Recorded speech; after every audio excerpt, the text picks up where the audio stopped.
can vividly recall that moment as if it were yesterday.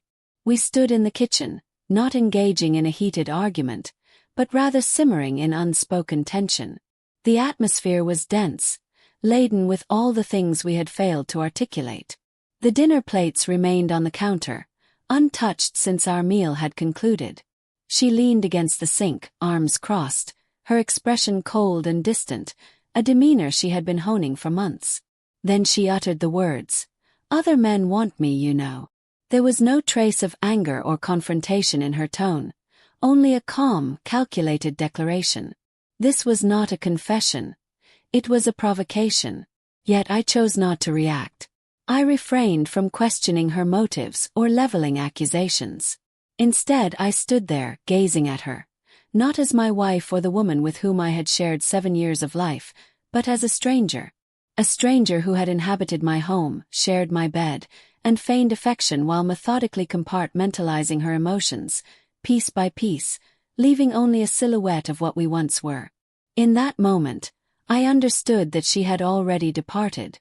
The emotional and mental disconnect we experienced didn't happen overnight. It had been gradually eroding, quietly and imperceptibly. All that remained was a mere echo of our former selves. I did not raise my voice, throw anything, or even inquire about her statement. I simply nodded, turned away, walked to the bedroom, packed a small bag, grabbed my keys and left. There was no drama, no confrontation, just silence. That night, I drove 3 hours north to an old cabin left to me by my late uncle. It was dilapidated and largely forgotten, but it offered electricity, tranquility, and a lack of cell service. Precisely what I needed. As the first night unfolded, I found myself reflecting deeply on all the signs I had overlooked.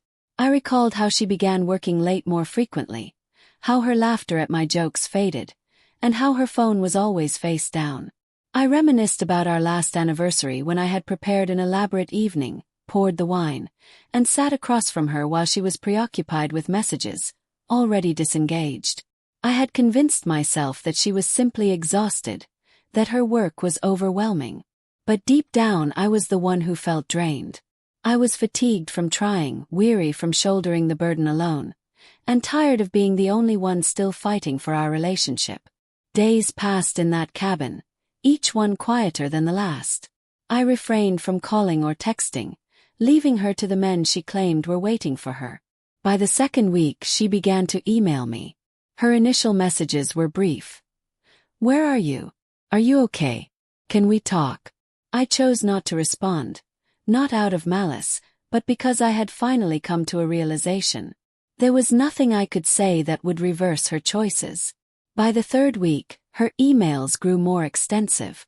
She expressed regret, stating that she hadn't meant her earlier words, that she was angry, and that she felt invisible. She wrote, "I just wanted to feel wanted. I didn't know you still cared. I thought you had stopped loving me, even though my feelings remained deep and genuine. I had simply grown weary of proving my love to someone who treated it like a bargaining chip." She pushed, tested and baited me, but I ceased to engage. A month passed, and when I finally returned to the city, I didn't go home. Instead, I secured a modest apartment and began anew on my own terms, without her knowledge. Then one day, I spotted her at the grocery store. I felt a pang in my heart as I saw her, thinner, more fatigued and alone. Her eyes widened when she recognized me. I offered a polite nod and continued on my way. However, she reached out and touched my arm, pleading in a barely audible whisper, "Can we talk?" I regarded her as I had that night in the kitchen, as a stranger. This time, her regret was devoid of anger or manipulation. It was genuine and honest. Yet I had nothing left to say, so I remained silent and walked away. She achieved what she desired, attention from other men, but what she didn't anticipate was the loss of the one man who had steadfastly supported her even before she realized she needed someone by her side. She presumed I would pursue her, that I would plead for her return, but I did not. I vanished quietly because not every man remains when treated as an option. Some of us leave silently, allowing the absence to resonate. She discovered the hard truth that loyalty does not demand recognition. It is quiet and steadfast until it disappears. Once lost, the void it creates is far louder than any words could express. She sought to feel desired and attain that wish, but in doing so, she lost a man who truly cared.